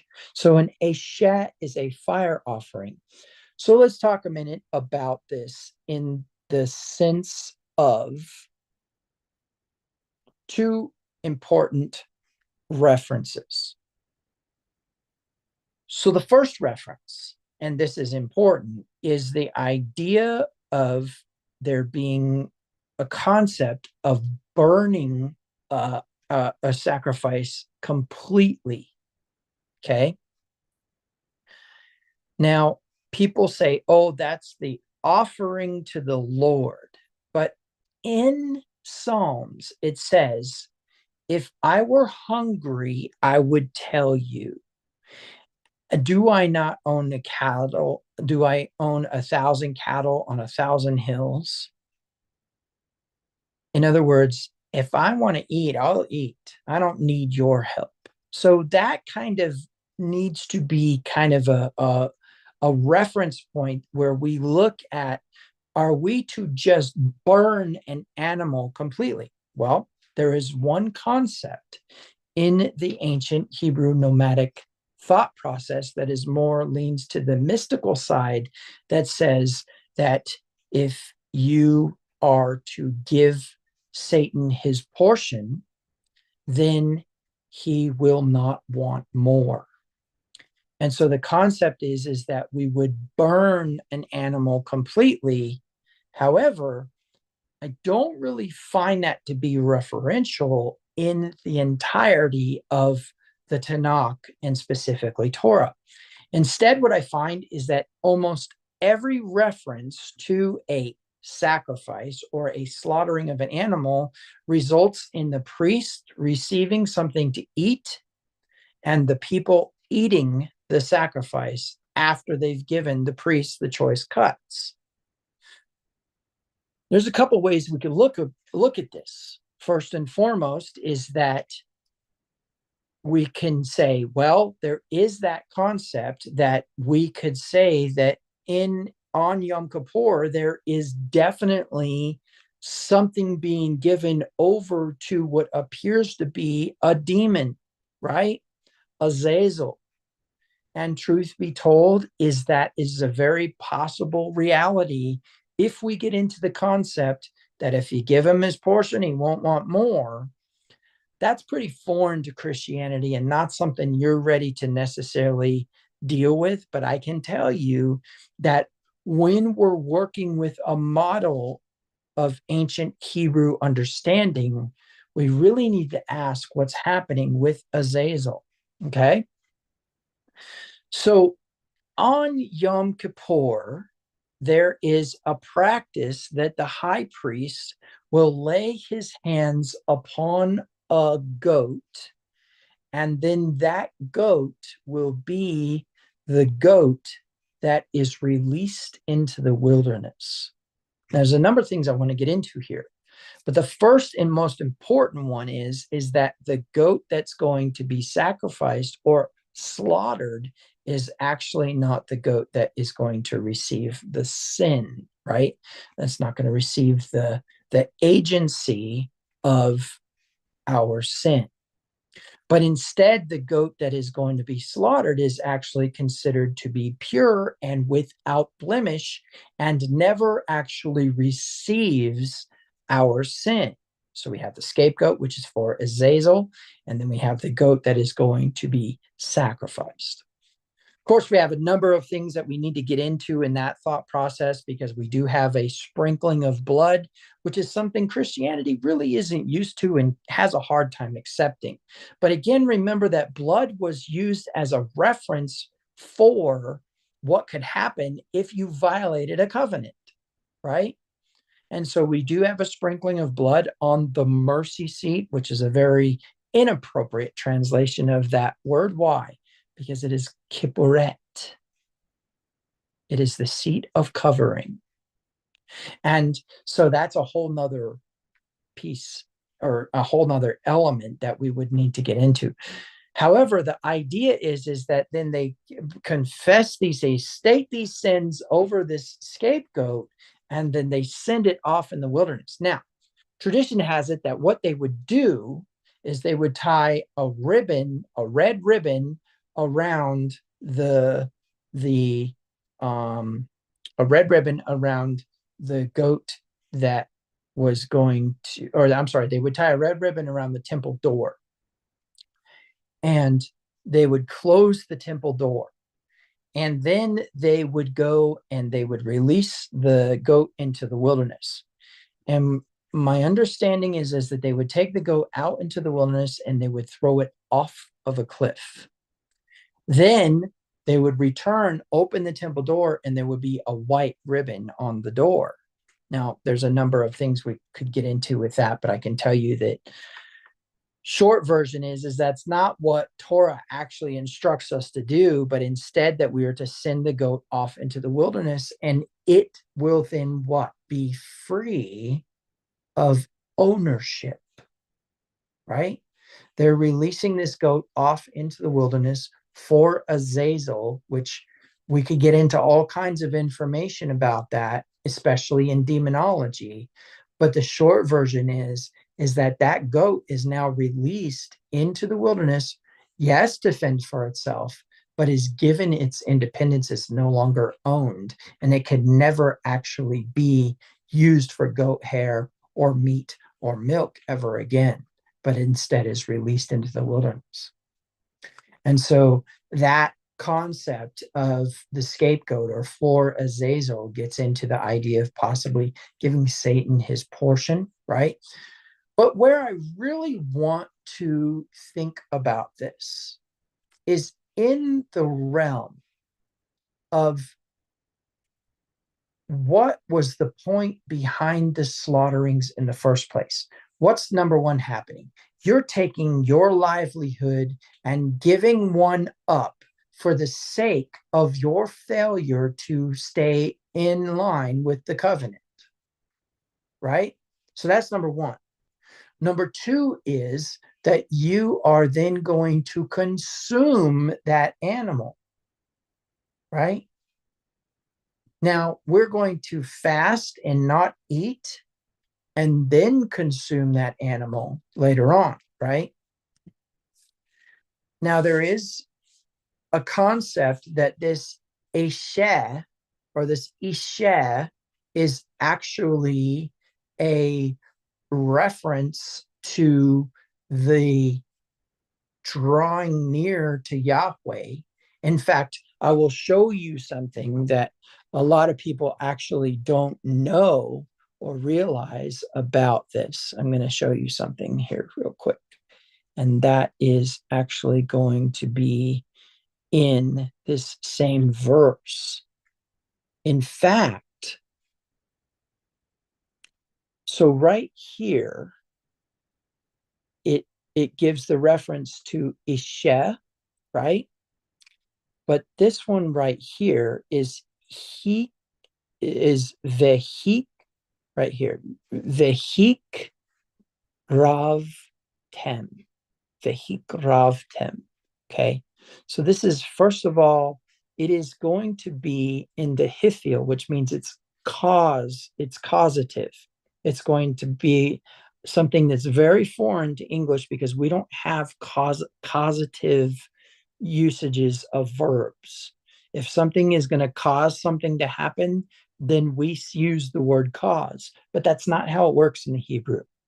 Another thing that we need to take into consideration is that it is masculine plural. So it is going to be you all men, right? Second person masculine plural is you all men. Okay. So now when we get into this here, we understand that karav means to draw near. Okay. What you need to understand is that korban or carbon, right, or karav is basically coming from the sense of being close or drawing near, to approach, right here, right? To approach or to cause to approach. Now we're going to respect James Strong in his definition here, but I'm also going to mention that the Hebrew word kerev is actually the word for liver or innermost being, and is translated in some places. It's translated in some places as heart. So this drawing near or this heart to heart connection through this fire offering has nothing to do with making a sacrifice, but instead in creating table fellowship with the intensification of all power in the universe stuffed into a perceivable God. Now, it's important when we are discussing this that we understand that all I'm really trying to say is that I think that God would be more interested in you sitting at the table with him and feeling the favor than giving up one of your animals.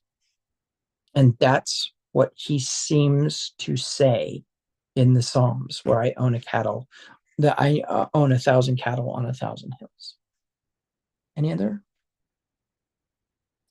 Well, I was kind of, while I was listening to, I came up with a question, I guess, because this is Isha, right? And fire, Isha. Isha. Mhm. Um, and I was thinking of the teaching where you talked about man and woman and the differences between um, the Hebrew words for man and Hebrew word for woman, and the differences between that is the fire between them, right? And Well, the similarities is the fire between them. is it the same Hebrew word? Mhm. Yeah. In fact, I will just say this. There is probably a very deep reference that we would need to really get into here, that it actually is the word wife and not fire for this offering. But again, we have to be careful with that. But truth be told, there's no vowel points in the Torah. And if there's no vowel points, then who knows what was actually spoken to Moses? It could be a drawing near, causing to draw near the bride of Yahweh or the wife of Yahweh, right?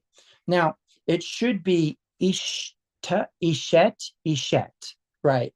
It would be Ishet if it was woman of, but it could be just woman for Yahweh. That's another way that you could potentially read that. Anyways, that's a whole nother reference that we could get into where we're dealing with the marriage covenant. But then we would have to interpret it that way for every reference to the burnt offering, right? Or the offering by fire. But that word offering is actually karav, right? It is to draw near. So what is it? Is it a sacrifice? Nope. It's a slaughter. Whenever you see the word sacrifice in the Hebrew, it actually means to cut. Okay. So it's a slaughter, it's a cutting. It is not a giving up something in order to satiate a God.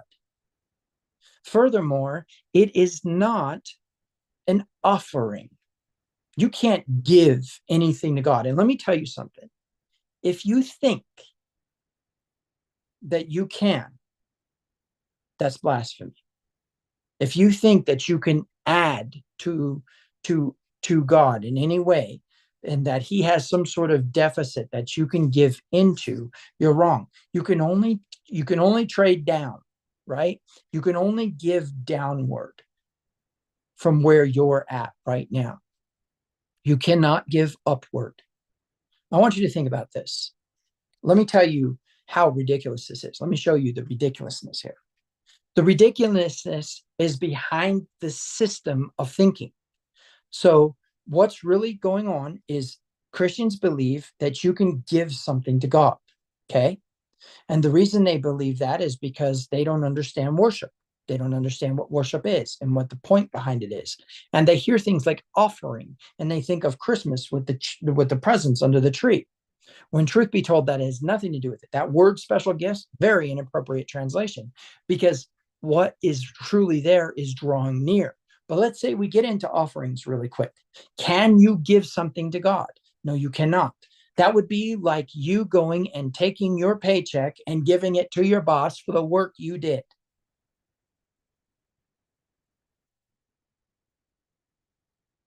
Okay. That's the logic that we're working with here. You cannot give anything to God. So it is not an offering. But drawing near, that's a very different story, isn't it? You've seen my demonstration with the candles, with the flames, where I bring them close together and all of a sudden they go whoop and they become one flame. That's the concept, right? You pull them back apart and it's two flames again. But the premise is that's the drawing near that I'm talking about. That's that concept of moving closer to the intensification of all power in the universe. as a result of a clear conscience as you move through the 10 days of awe into Yom Kippur. You enter Yom Kippur with an absolutely clear conscience, understanding that you are, yes, probably going to be tempted in the next year by the same thing. And guess what? If your circumstances change, it will wait. It will wait until you are back in that circumstance again, and then the temptation will come. So let's say that you don't go back to that watch shop where you were going to be tempted to, or where you stole that watch from, and now you have to go back to that watch shop in order to have that temptation again. Guess what? 10 years from now, you walk into the watch shop and boom, now it's time to steal again. And it will be just as intense, if not more intense, because you need to overcome it. And that's the point. Once you overcome it, then guess what? You get 20 watches, right? So the premise is that basically what we are working with here is a system of clear conscience. Now we're going to symbolically acknowledge those things. I want to bring something up though. Last time when I was talking about Kol Nidre, what I had done is not that I had gotten confused the times, because Kol Nidre is during Yom Kippur, but there's a preparation for Kol Nidre during the first of the 7th month, during Yom Teruah. During the blowing of the shofars, there's a preparation, and there's an acknowledgement that that is one of the things that you need to let go of when you were performing Tashlik. However, Yom Kippur is when the sealing of vows occurs, right? And so now you have made a vow and you have made a contract of some sort. You have entered into something that you should not be in. Now is the time to release yourself from it before Yom Kippur, because on Yom Kippur, all oaths are sealed, including the oath of the ratified covenant, the covenant that is brought into public view. And now everyone knows that that woman is that man's covenant promise. Okay, so that's important that you know that Kol Nidre, the releasing of vows, where you say, "Yep, my bad, I did not mean to enter into that agreement. I'm not going to do it." That is your opportunity. After Yom Kippur, you cannot. Okay, you have to sit in your discomfort. You have to live with what you have sealed, right? Okay. So what do we do then? Well, like I said, Judaism has made it very easy for you to confess your sins without anyone knowing what you actually did, because it is a corporate, collective, connective piece of community. You say all of the sins. You confess all of the sins and beat your breast. And the premise is that way no one knows if that person did or didn't commit that sin, because remember the bread under the covering? Remember the idea of embarrassing somebody? We get into rekilus and we get into lashon hara. Lashon hara being an accusation that's not true, that could damage somebody's reputation and thereby their livelihood and business. Or we get into rekilos, which is something that is true, that actually uncovers their nakedness, as we call it. And that is an embarrassment that causes them to lose their livelihood. Guess what? If you lose your livelihood and you lose your food, then you are in a state of death. And therefore, the person who spoke the Lashon Hara or spoke the rekilus is actually murdering that person.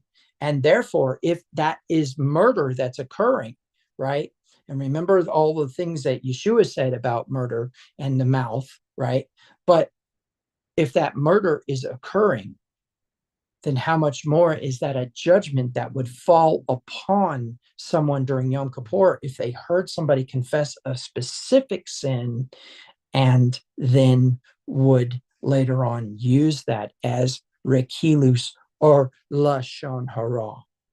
And so as a result of that, we have the entire community say the same prayers. Now, since we are an online ministry, we don't necessarily have a community of believers that is local to us It's very rare that we actually have a Yom Kippur service with the whole congregation. I think we did once in the whole time that we've been in ministry.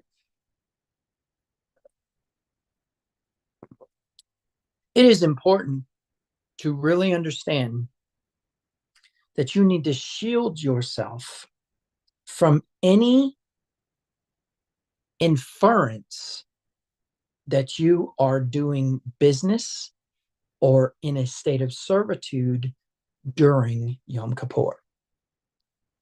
It was repeated 3 times in Torah.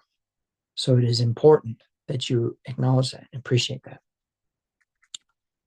So we've kind of gone through the whole of the Yom Kippur question, right? We've gone through all of the different pieces of the puzzle. But the question is Yom Kippur in and of itself an entity by itself? The answer is no. It is actually a precursor to Jubilee. Every Yom Kippur, we count 1 year closer to Jubilee, which means it is Jubilee, but not yet. So Yom Kippur, or the Day of the Lord, is always a reference to Jubilee. In fact, at Mount Sinai, when it says that they saw the sound of, or the voice of the trumpet, it is actually the Yovel trumpet. It is the Jubilee trumpet. Now that's very important because on Yom Kippur at sundown, a horn is blown. Now they are not made of a ram's horn. They're not a shofar.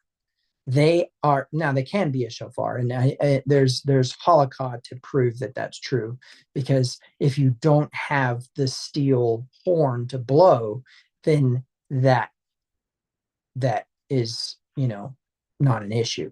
But as soon as that horn is blown, the books are sealed. The books are closed, the judgment is sealed, and it's done. And so what you need to know is that's known as the last trump. And so now what we need to get into is a concept of what the last trump then brings, right? What do we as Christians, American Protestant Christians, think Yom Kippur brings, right? Well, I can tell you, number one is that that's not something I want to get into in this particular Midrash. A couple reasons why. Number one is because we probably would have to get into some rapture apologetics and the uprooting of that false doctrine. But furthermore, we would have to understand that in the moment, in the twinkling of an eye, at the last trump, for the trump will sound, we would what? Be changed. Now you understand why. And I will leave you with that reference and with that thought, unless there are any more questions. I don't think there are. I think we've answered all the questions. Okay, well, there you go. That is the truth of Yom Kippur in a nutshell, so to speak, although it was, roughly about 2 hours. We definitely condensed all of the important things that Yom Kippur is. You could study it for years and never finish, okay? But you also need to realize that the only reason Yom Kippur occurs in this first place is because of what follows, which is the marriage supper of the Lamb, which is Sukkot. Shalom, shalom. Sure.